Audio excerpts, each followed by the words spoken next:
Hi, everyone. Welcome to the Brown Girl Green Show. I'm Christy Drutman, and I interview environmental leaders and advocates about diversity and inclusion and creative solutions to the climate crisis. I'm working to change the image of what it means to be an environmentalist in the 21st century. Thank you for joining us for today's episode called Making Synthetic Hair More Sustainable. I am super excited for today's conversation. We're going to be talking about the circular economy, women of color killing it when it comes to sustainable entrepreneurship, and how you can start developing your own ideas as an entrepreneur who wants to do good things for the planet and for your communities. So I'm going to let our guest introduce herself. So I wanted to first ask you, Ciara, can you tell me about yourself and the story of Rebundle? Sure. Okay. Hi, everyone. My name is Ciara. I am from Kansas City, Missouri. I live in Charlotte, North Carolina right now. And I am the founder and CEO of Rebundle. So let's see, where do I start?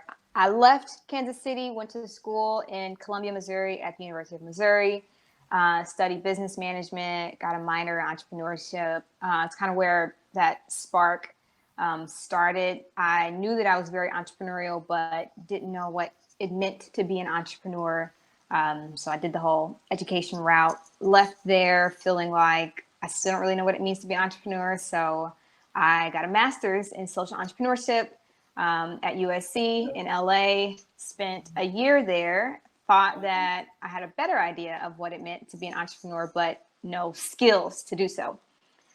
So I was talking to a professor and she was asking me what my plan was. And I was like, I don't know. Honestly, I thought I'd have a better idea now, but I don't. So she told me to look into fellowship programs. So I literally Googled fellowship programs. VFA, Venture for America came up. I applied, got in, left LA. So in Detroit, made some great friends, and then moved to Charlotte to work at Johnson C. Smith University in their innovation center. So while I was working at Johnson C. Smith, I was trying to practice recycling. I've always practiced recycling everywhere that I've lived. And the building that I was living in didn't have a recycling chute. So I would carry my trash from where I lived to the university. And one of the janitorial staff saw me separating it. And she was like, why are you doing that? We put it all in the trash. And I was like, what? Wow, that's heartbreaking. So I was like, if I can't recycle at home, then I need to find a better way to minimize my waste. And so that's where the research kind of came from. I was looking up ways that I could, not have trash since I didn't have anywhere to recycle this stuff that I knew was recyclable. And that's when I came across the circular economy. And what fascinated me about the circular economy was just how simple the idea is that you design out waste, you make things so that it's not trash. You use it in another form once you're done using it for the first thing it's used for. And so I had a notebook that I would make a list of things I wanted to research. And synthetic hair was on the list. I hadn't even gotten there yet. And a close friend of mine, Danielle, she texted me randomly one day. She was like, hey, have you thought about synthetic hair recycling? And I was like, actually, it's on my list. It's like I'm looking it up tomorrow when I get to work. And I had braids at the time. And so I just started Googling, like, what is synthetic hair made of? And it was just a rabbit hole of all of these articles talking about how much waste synthetic hair created. And it was made out of plastics, made out of PVC, PP, PET. Wow. And so while I'm reading this, I'm scratching my head like, dang, like this is some really crappy hair. And then I'm like, if it's made out of plastic, then hypothetically it's recyclable, right? And so I worked in the STEM building. This was the summertime, so there were no students there. And so I went and asked a professor, and I was like, if synthetic hair is made out of plastic, then hypothetically I can recycle it, right? And she was like, hypothetically. And so I said, okay. And so the next thing I did was I found a grant making foundation that had a grant open at the time. And I just started formulating the idea of what would become Rebundle. It didn't even have a name yet. I just knew that synthetic hair is plastic. If it's plastic, then it's a possibility that it can be recycled, maybe back into usable hair or into something else. And another part that needs to be improved was the overall quality. There's no reason why a product that so many Black women use all over the country, all over the world, should give us reactions and an uncomfortable experience. And so that was the beginning of where we are now. Wow, that's an incredible journey.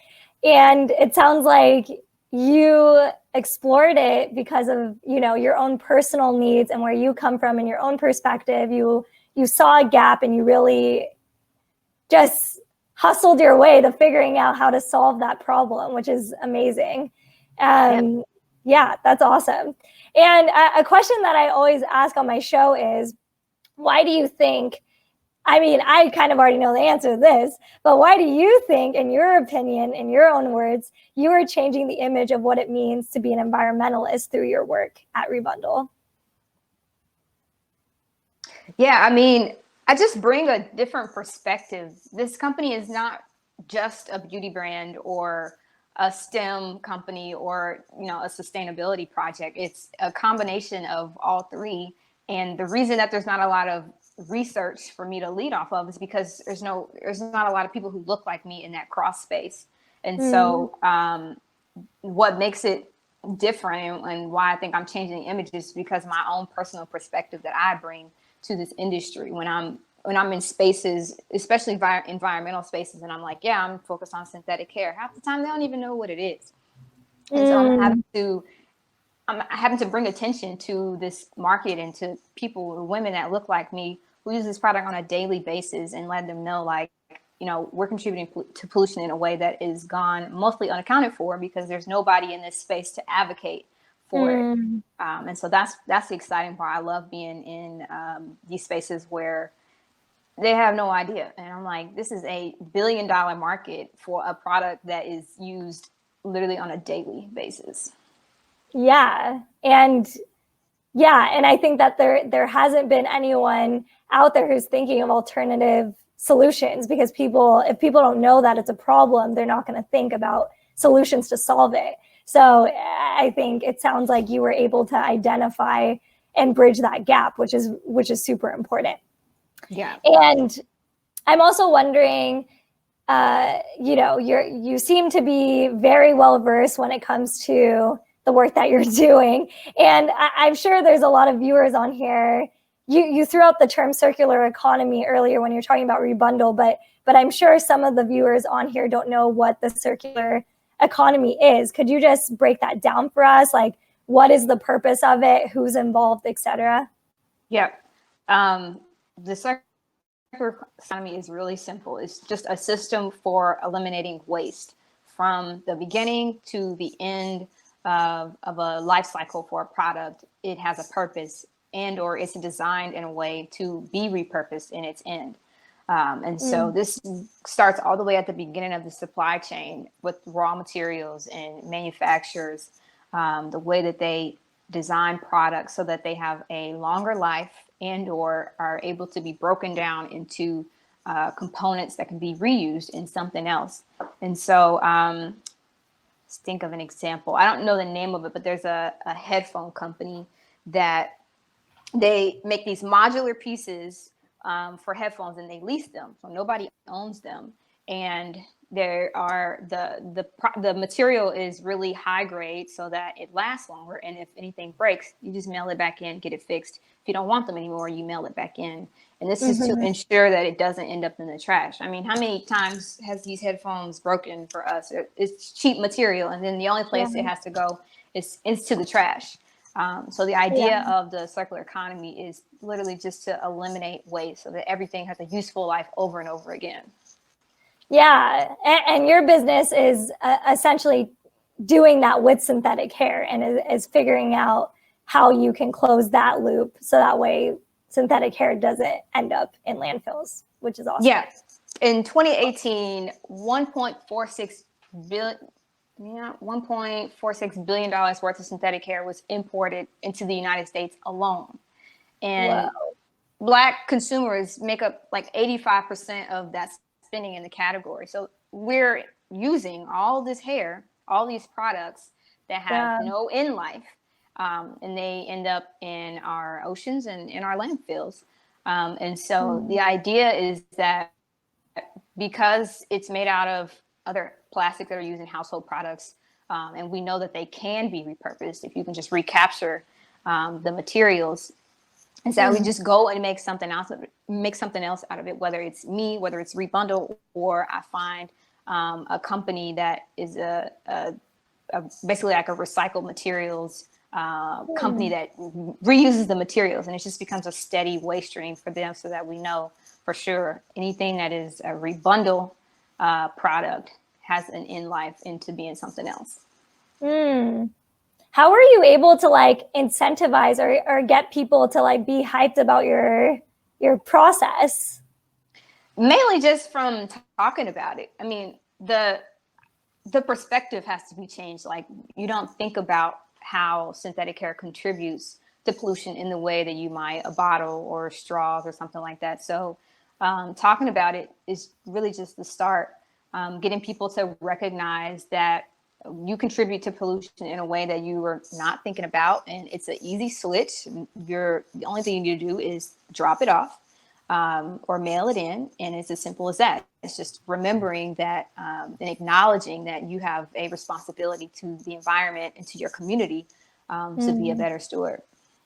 Yeah, and it sounds like you are very well aware of like how to communicate to your target audience and how you are marketing and talking about, you know, your process, because you see and are driven through your own passion for it, because obviously you directly would use the service yourself. Right. And I also know these people. Like, it's not like I don't know who's using these products. I don't know who's installing the braids. Like, I know these women. So it's not simple. And I'm not making it seem like it's simple, but the fact that I identify with this community, I am a part of this community, it makes the conversation a lot easier. Yeah, definitely. And I think that I'm sure there's also people on here who would probably be interested, I mean, including myself, is how did you learn to teach yourself how to become an expert in the circular economy to create your business? Like, what were some of the resources or tools you used to be able to figure this stuff out? Google. Doing my Googles, man. I think one of my superpowers is just being able to get answers out of people and get answers out of like resources. I'm really good at figuring stuff out. And so just learning what the circular economy meant, the term. There's maybe an article that mentions something else, and a foundation like the name is escaping me. Hold on. The Ellen MacArthur Foundation. They come up a lot in this research. So I'm reading all of their resources. I'm attending conferences. When I worked at Smith, I would tell my boss how much I was learning about this space, and I think there was a good opportunity for students to learn here too. So he sent me to DC to the U.S. Chamber of Commerce conference for the circular economy, and so I was learning about it from those experts, people that work at Loop and TerraCycle and American Airlines and Harris Teeter, who are have all these initiatives to make the circular economy a much more easier process for everybody to take part in. And so taking advantage of stuff like that. What else have I used?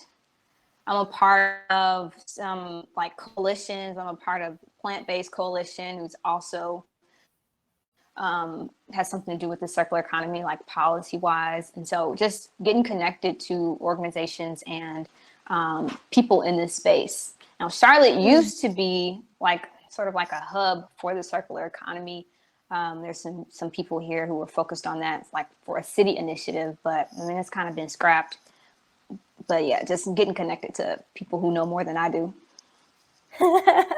Were you always like into sustainability or reducing waste, or is this like a new thing for you? Like, what is your background story of like getting into environmental issues? I think I've always just been a person that cared, and just doing my own research in ways that I could be better how I could recycle better. And I, share those stories and experiences on my Instagram so that my followers can be better. But I'm like, I think I just became an expert just because that's what I'm into. But definitely not like a studied environmentalist or anything like that. In grad school, we had a lot of these like group projects. Grad school is basically all group projects. And so I never was in the environment groups. I was always in like education or poverty or like prison and stuff. It was something I cared about, but I didn't really grow an affinity for it or like a real passion until I got into my career. Just because it was new territory. Had more time on my hand to figure out. And it was also started with a problem. I didn't have anywhere to recycle. And so maybe it didn't seem like a problem before. A problem for me. Yeah. Yeah, definitely. And I'm wondering also, your journey seems unique, but obviously you're passionate and you were curious, and so it led you from one thing to the next to get you to where you are. But I'm wondering, from your experience, what are ways that you or other people could teach the skills of the circular economy to those who aren't currently in those spaces or don't currently have access? Probably just getting connected to some of the experts in this space. In my research, I found a lot of like environmental influencers on Instagram, and like who even thinks of stuff like this. But it's content that people want to see, and so finding those experts in your spaces, whether it's social media or in your work or in your community. There's people who really care about more than I do. They do more work than I do in the environment, and they know a lot more. So finding those people that know more is definitely like key. And then I don't know if there's like a way to teach skills. I don't know what skills are necessary to like be in the circular economy, except to just be active and be curious and be willing to change your behavior so that it is a like collective effort. The circular economy doesn't work unless we work and we participate. As we can tell from big business and from all these industry huge companies, they're not going to change their behavior unless we require them to. And so by getting educated and advocating for ways that you recognize that businesses can be better, they won't be until you make them. Yeah, I think that we need more people who are creating businesses that are disrupting the norm, and I feel like the work that you're doing is disrupting the norm because you're attracting much different clients than probably other people that are operating in the circular economy are attracting, which are especially like women of color, Black women specifically. Definitely excluded, not even thought of or considered in these types of conversations. And maybe it's not always intentional, but when you think from a product standpoint, I can't think of a better way for me as a Black woman to get other Black women involved in the circular economy other than hair. Like, we're all about our hair, and it's something that's very personal and close to us. And so, and I don't think it was a coincidence that this is how I found my way into the circular economy. But I definitely know that when conversations are being had with these leaders, they're not thinking about products that specifically affect certain communities. What do you feel are like some of the challenges for you with that, with knowing that like you are one or of the very few that are doing the kind of work that you're doing? I mean, funding is going to be a support today, tomorrow, yesterday, forever. But I mean, it's definitely difficult to get people to understand. I pitched yesterday, actually, and it was to an audience that I've pitched to before, and still the confusion is like, of course, I'm always going to try to get better and make sure that I'm communicating my objectives and my mission for my company as clearly as possible. But that barrier is almost always going to be there because it's not something that they hear all the time. And so it's definitely a struggle to get people to understand, from my perspective as a founder and also just as a consumer, why it matters to me. Yeah. And I think it's about like just continuing to reground yourself and remembering like the purpose of why you started your business in the first place, the community that you're serving, because getting those like no's or that confusion can be really like discouraging. It's disheartening. It's really disheartening. Yeah. And I feel like as soon as you get that one check, like literally money check and like a check, people will begin to like, okay, I understand. I see what you're doing. It's just really like a progression from there. Yeah, it's literally like a series of like testimonials of other people, verifying that you're legit. It takes like that one person to see your worth and the work that you're doing. And it's really important to hold on to those people. Yep, they'll get you there. Yeah. Were there any like key mentors or people in your life that really like helped you with this journey? Shout out to Venture for America. Those fellows really keep me connected to why I am in Charlotte. Like I was living in LA and I left because I wanted to be a Venture for America fellow. But it was just the community that I wanted to be a part of. And so a lot of those fellows help remind me and support me in the decisions that I've recently made and the decisions that I've made in this journey since I've been here, as well as my close friends and my professional network, like the people I know here in Charlotte. My friends back home definitely have helped me in this journey. Even just listening. I remember the first few conversations I had with friends. I was like, I'm kind of thinking about this like synthetic hair thing, and I just was overwhelmed with a lot of support and understanding, and that is definitely appreciated. That's fantastic. You sound like you were very well loved and supported in your work, which is really definitely important here. Yeah. These people. Yes. And yes, anyone who is listening to this awesome podcast, you can ask your questions in the question box. It says ask a question. You can click there, enter it in, and we'll make sure that we ask them on our episode today.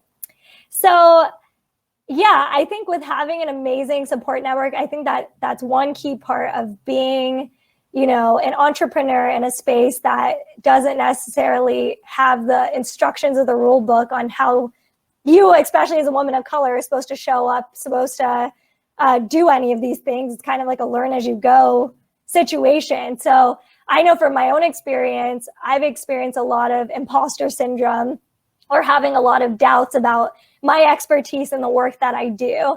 And I think that the work that you're doing, especially because we're around the same age, is so impressive. And I'm just wondering, how have you been able to overcome your own self-doubt, especially being a young person in these spaces, sprouting up, doing your own thing, killing it. I'm just wondering how you cope with that. Prayer. No, I have experienced more doubt in the last like 40 days than probably all of my life. And so I'm really staying prayerful and just tapping into my superpower. Like I don't have all the answers for this company or for my career. I mean, I left my job in February. I had no idea what I was going to do. I just knew what I did not want to do. And so that even when I'm feeling it, I'm talking to my friends for encouragement and also just staying focused on my powers. I know what I'm good at. I know that I can get answers out of people. I know that I can do phenomenal research to get the answers that I'm looking for, to get me a step closer so that the next presentation I have better information. I'm better prepared. And I sound like I know what I'm talking about because I do. Even if I don't, it sounds like I do because I did my research at least. Yes. So yeah, praying and just staying focused on my superpowers. And, hopefully at some point as the company grows, there will be people around me who can fill in where I know I'm not best at, but all I have for now is my own superpowers. That's so great. I really needed to hear that today. I need to tap into my own superpowers sometimes also. And I think that, it goes back to what you were saying before, having a support community, knowing you're not alone, I think is so important, because that's how you soundboard ideas. That's how you figure out what resources are out there and what's not. It's about being vulnerable and putting yourself out on a ledge to ask for help and to really extend yourself, with the hopes that, you're going to receive love and praise. And maybe not always you're going to get that, but I think constantly taking risks and chances on yourself, but also having this confidence that you at least know enough to have gone to this point is what matters. And I think a lot of people discredit that in themselves. I know I do, but yeah, I think it's so important. Asking for help is my second superpower. I will slide in anybody's DM. I will email anybody. I will tweet anybody. Like, I don't care if I have a question or I think you have information that is valuable to me that I can learn from you. I do not care. I will ask. Yes. No, I completely agree. I slid into your DMs to be on the show.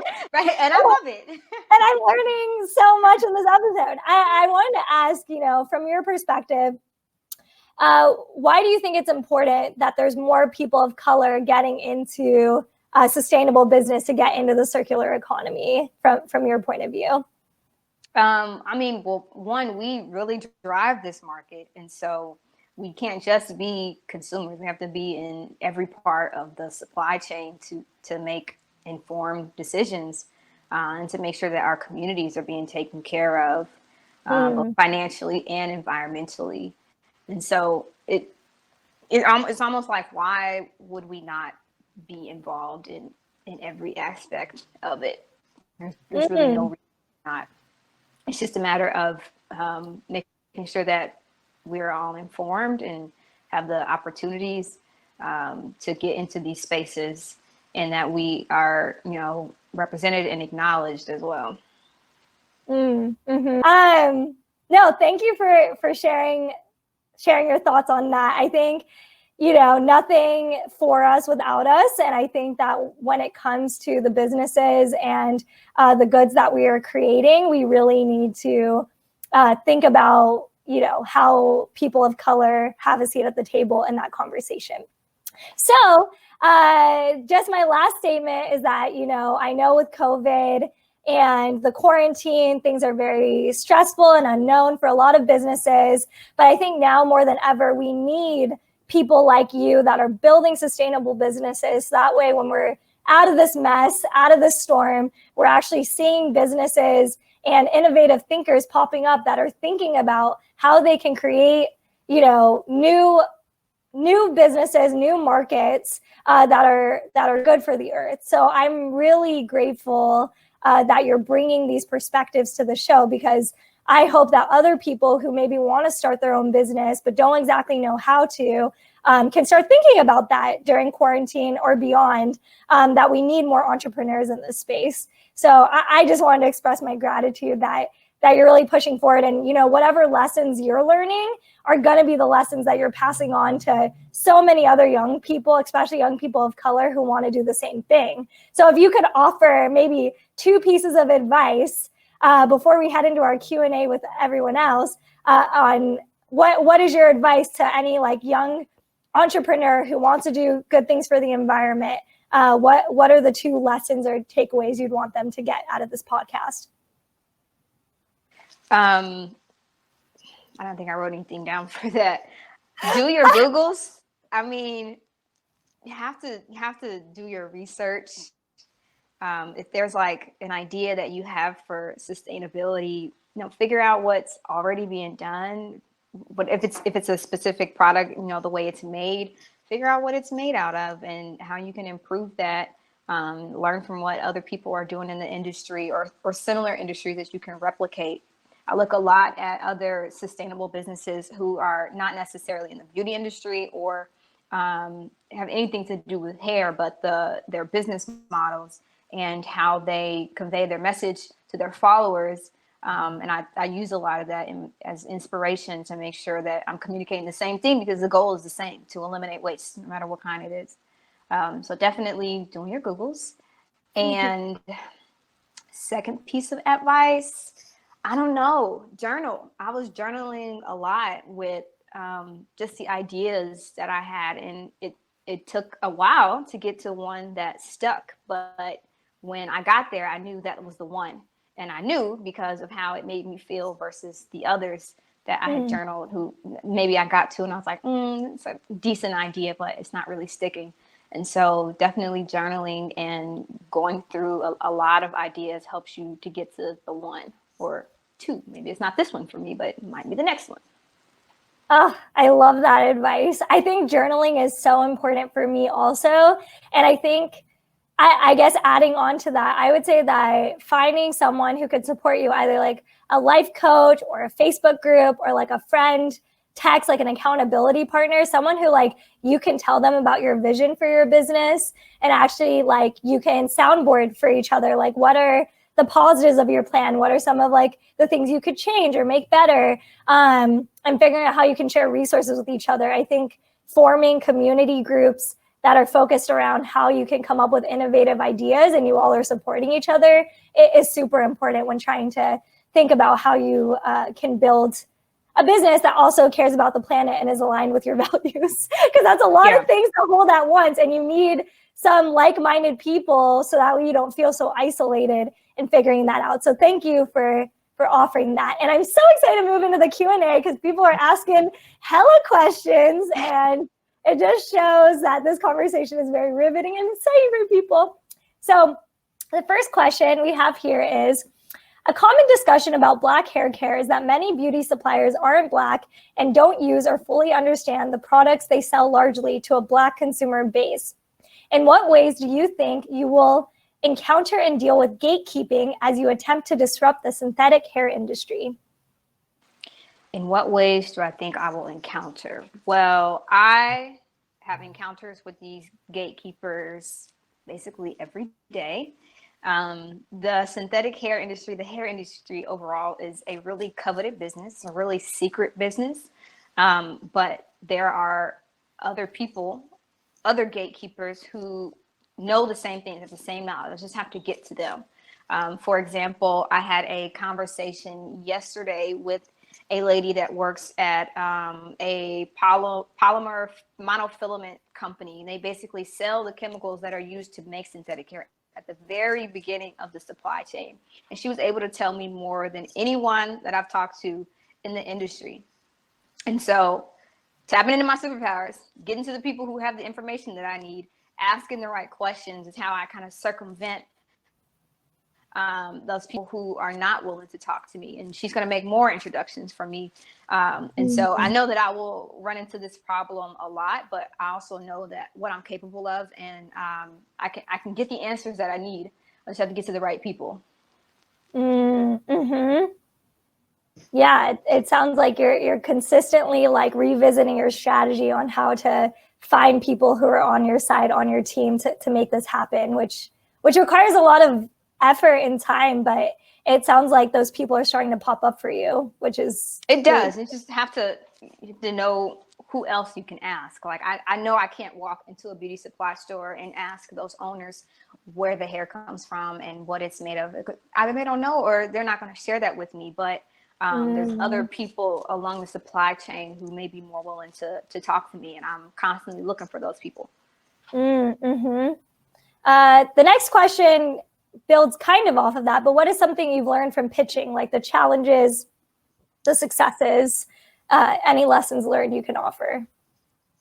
I get better every time.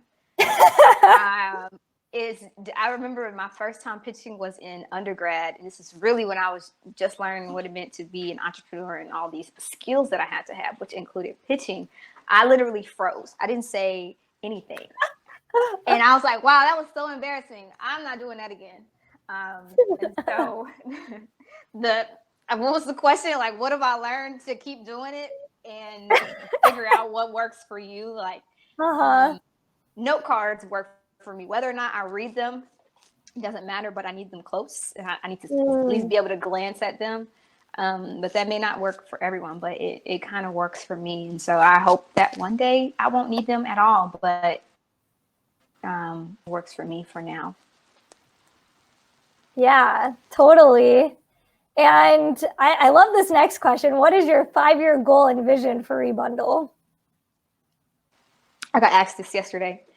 Rebundle is going to be the first manufacturer and supplier of synthetic hair in North America, in the United States. Yes. It's not so much as just recycling the hair. I need to know what's in it, who made it, what are the chemicals being used, making sure that the chemicals that are not good for us are not being used, and that we're employing people in this country that look like us, and that, you know, I'm creating green jobs. I'm not just creating another manufacturing job, but we're actually creating a product that works for the environment and not against the environment. And I need to control that whole supply chain.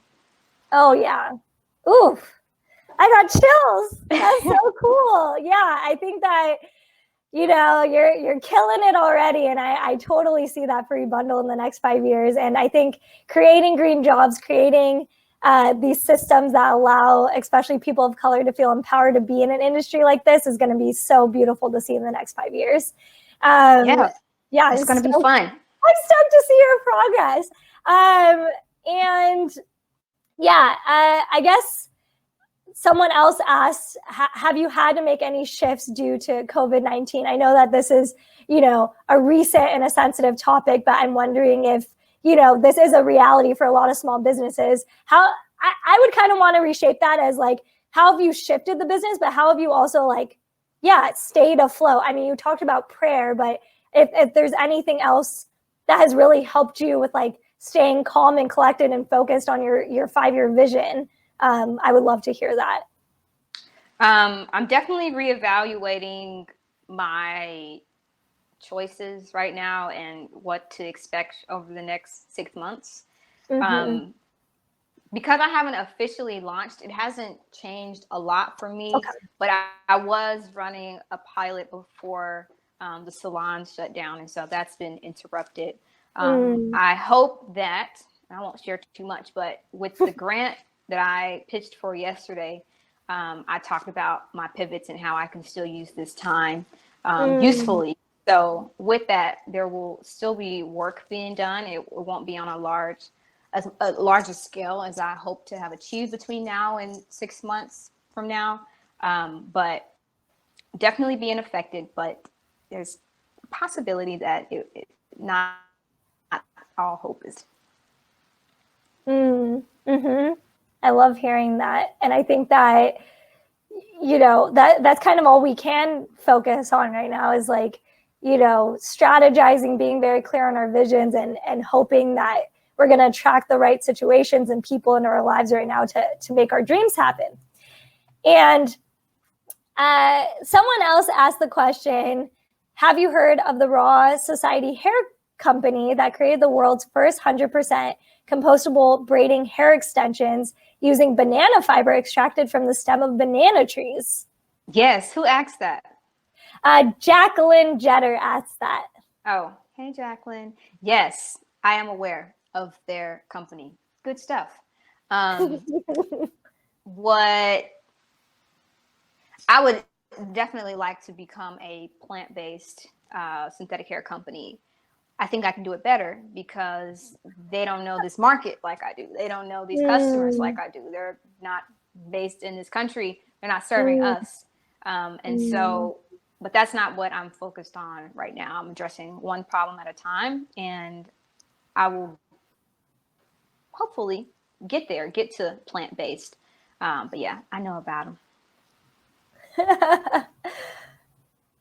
Oh, this question's from the same person. It's fun.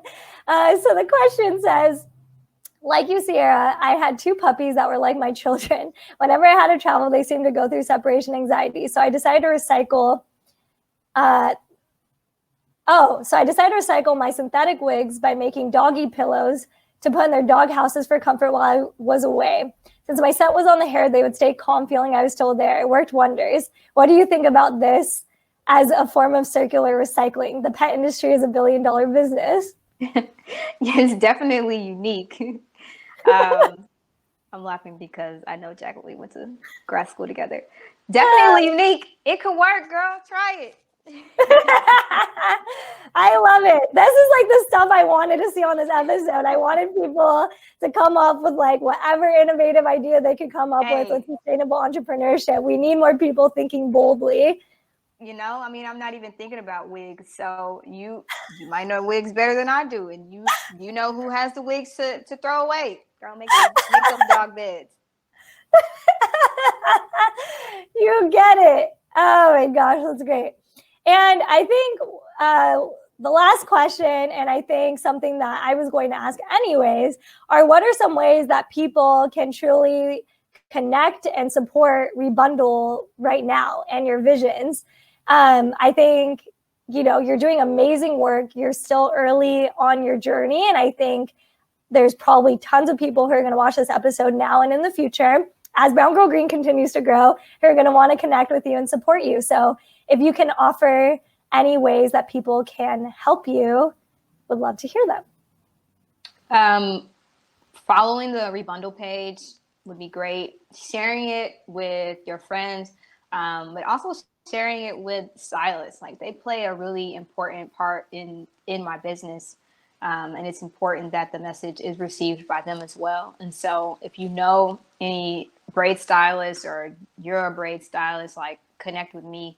And be willing to try it. Like, it's a new process, but it's not as crazy as you think. I mean, like, the habit is you got your braids in, you might cut them, you put them braids in a bag, a Harris Teeter bag, a Walmart bag, you put that bag in the trash. It's not that big of a change. To instead take that bag to be recycled. That's it. That's all you gotta do. Yes, we love it. And you can find Rebundle on LinkedIn and on Instagram. Are you all on any other platforms? I have a Twitter page, but I don't really use it yet. I'm also, my new website is being built now. It should be ready in a couple weeks. And so just keep following us on Instagram, and we'll announce the official relaunch of the website. So, yep. Definitely. And I plan on definitely announcing when your website goes up also. And yeah, if anyone else has any questions, you all can follow Rebundle. I hope that you all got a lot out of this episode. I know I did. I'm really inspired to continue thinking about how to build a business and to support other people who want to build their own businesses, especially when it comes to making the planet a greener and brighter place. And so thank you so much, Ciara. Thank you everyone who attended this episode. My name is Christy Drutman, and this is the Brown Girl Green Show, where I interview environmental leaders and advocates about diversity and inclusion and creative solutions to the climate crisis. Please subscribe to the Brown Girl Green podcast, where you'll be able to listen to this episode later on. I'm on all platforms where you can listen to a podcast. This episode will also be uploaded to the Brown Girl Green YouTube channel and to LinkedIn. And so there's so many ways you can connect with me and Ciara in the future. And I am so appreciative of your time and your business, and just, you're killing it. So thank you so much for being on my show. Thank you. Thank you for having me. This was fun.